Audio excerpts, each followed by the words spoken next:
Hey everyone, welcome back to Corporate Decoder, the place where we try to make sense of the dollar signs and the legalese behind the big companies, and today Mara Holdings is in the hot seat.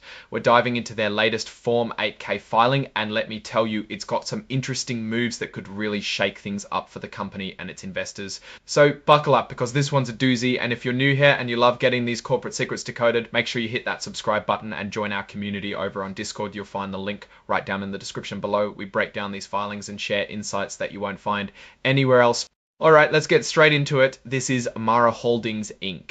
and they're reporting a pretty significant event, a big deal that they've made, and it all revolves around convertible notes and something called the capped call transaction, which sounds fancy, but we'll break it down super simply. So what's the big news? Mara Holdings announced on July 25th that they closed a private offering of these notes. These are basically loans, but with a twist. They can be turned into shares of the company's stock. And get this, these notes are offering 0% interest. It's like borrowing money for free, but then there's the potential for dilution if they have to issue a lot of new stock to pay them back. They inked a deal for this on July 23rd with some initial buyers, and they've already sold a massive amount of these notes, a cool $950 million. That's a lot of money they've raised, and to top it off, they gave the buyers an option to buy another $200 million worth. If that option gets exercised, they're looking at raising over $1 billion. That's a huge influx of cash for the company.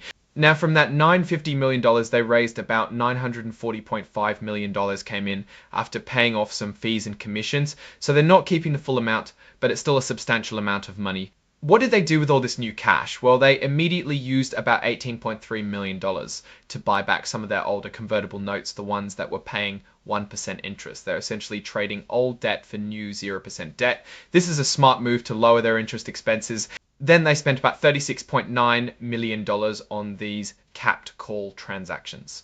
Now, these are a bit complex, but think of them as a way to manage the risk of these convertible notes. The company is essentially paying to put a cap on how much stock they might have to issue if the stock price goes up a lot. This protects them from having to issue a huge number of shares at a high price to convert the debt. This is a really important detail because it directly impacts how much dilution shareholders might experience. So what's left?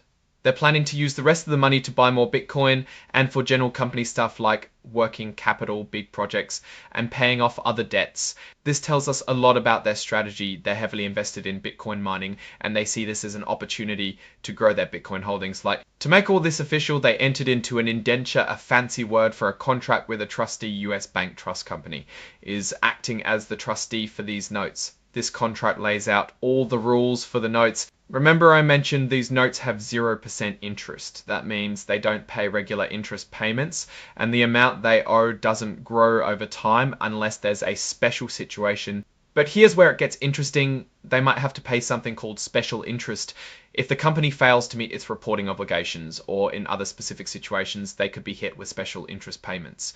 This is a penalty for not staying on top of things. These notes are due on August 1st, 2032, unless they're paid off or converted sooner. Now for the conversion part. Each $1,000 of these notes can be turned into about 49.36 shares of Mara stock. The price at which they can convert is about $20.26 per share. This conversion price is super important because it sets a benchmark for the company's stock price. Before May of 2022, you can only convert these notes under specific circumstances. It's not like you can just decide to convert them whenever you feel like it. But once May 2032 rolls around, then holders can convert them anytime until just before they mature.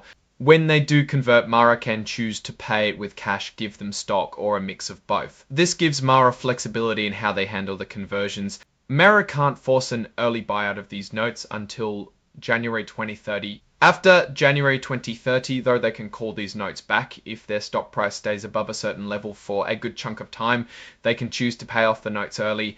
On January 4th, 2030, the people who bought these notes are the investors. They have the right to demand their money back at the full price.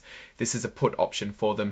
And if something big happens, a fundamental change, as they call it in the company, then investors can also demand to be bought out. The contract also has standard clauses about what happens if things go wrong, like if Mara defaults on its obligations. Then the trustee or a big chunk of the note holders can demand all the money owed immediately. This is the standard debt protection stuff you'd expect. Now they're saying this is just a summary, and to get the nitty-gritty details, you'd have to read the full indenture document which they filed as an exhibit. Let's circle back to those capped call transactions we mentioned earlier. They did these on July 23rd with some of the same buyers or their affiliates in other financial institutions. Basically, these deals are designed to offset the dilution that could happen if a lot of these notes get converted into stock. They're also meant to help with any cash payments they might have to make if the stock price is really high when conversion happens. Think of it as a financial hedge to smooth out the impact on their stock. It's important to note these capped call deals are separate from the notes themselves. They don't change the terms for the people holding the notes. Again, they're telling us this is a summary, and the full details are in another exhibit for anyone who wants to dig even deeper. This next section here is just to say that what we talked about in item 1.201, the big note offering, and the capped calls, they are indeed creating new financial obligations for Mara. This is standard stuff for these reports, and this part confirms that the notes were sold without being registered with the SEC. They were sold using specific exemptions meant for big institutional investors buying large amounts. This is common for these types of offerings to speed things up and avoid the lengthy registration process. They sold them to people who are considered qualified institutional buyers, which are basically large, sophisticated investors who the company believes have the knowledge and resources to understand the risks. This means it wasn't an offering for the general public. Mara also stated they don't plan to register their stock for these notes to be resold later. This means if you're an investor who gets these shares through conversion, you might have to wait a while or deal with some selling restrictions unless you're also a qualified institutional buyer. This section is all about making sure everyone gets the same information at the same time. It's called Regulation FD Fair Disclosure. They issued a press release on July 28th to announce that this big note offering is officially closed. This is how they inform the public and make sure their announcements are available to everyone at once. They've included that press release as an exhibit so you can read it directly. It's like their official announcement. This is a legal disclaimer they put on press releases they file. It basically means that the information in the press release isn't considered official SEC filings in the same way their reports are unless they explicitly state it is. This is to protect them from certain legal implications. And of course, as with almost any corporate filing, we have the standard cautionary note about forward-looking statements. These are statements about what the company thinks might happen in the future, like their plans for using the money or the impact of these deals. They use words like anticipate, believe, expect, and plan.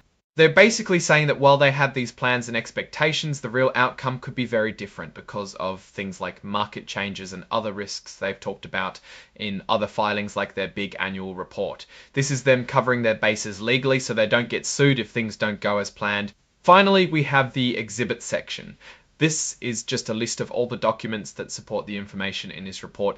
Here's a quick rundown of what they filed. Along with the main report, there's Exhibit 4.1, which is the indenture, the big contract for the notes, and Exhibit 4.2 is the actual form of the capped call confirmation we talked about. But of course, Exhibit 99.11 is that press release they put out. And Exhibit 104 is just the digital filing that the SEC uses to read the data easily. And the report is signed off by their General Counsel, Zabi Nawad, dated July 28, 2025. So that's the meat of the filing. Mara Holdings raised a ton of money through convertible notes, essentially getting debt at zero interest. They used some of that to pay off older debt and also locked in protections against stock dilution. With these capped call transactions, the rest of the money is earmarked for buying more Bitcoin and general operations. So what's my take on all this? Well, raising over $900 million is a huge win for Mara Holdings, especially when they can do it with zero interest debt. It shows they have good access to capital and investors are willing to bet on their future, especially their Bitcoin strategy. By buying back older debt and entering these capped call agreements, they're being pretty strategic about managing their financial structure and potential dilution for shareholders. The big risk here, as always, for a company like Mara Holdings that's heavily involved in Bitcoin is the volatility of Bitcoin itself. If Bitcoin prices crash, it could impact their ability to pay back these notes or even their ability to execute their growth plans. The company's reliance on Bitcoin as a primary asset means its financial health is directly tied to the cryptocurrency market, which can be a wild ride. However, the fact that they're proactively managing their debt structure and potential dilution suggests a level of financial maturity. They're not just raising money, they're thinking about how to manage the consequences of that fundraising. This is a positive sign for the company's long-term stability. Alright, that's our deep dive into Mara Holdings' latest filing. What's your take on these numbers and what they signal for the company's future? Drop your thoughts in the comments. If this analysis was valuable, hitting that like button really helps, and subscribe for more deep dives. Don't forget to check out the Discord in the description. We've got a great community talking about these kinds of things all the time. Thanks for watching. See you next time.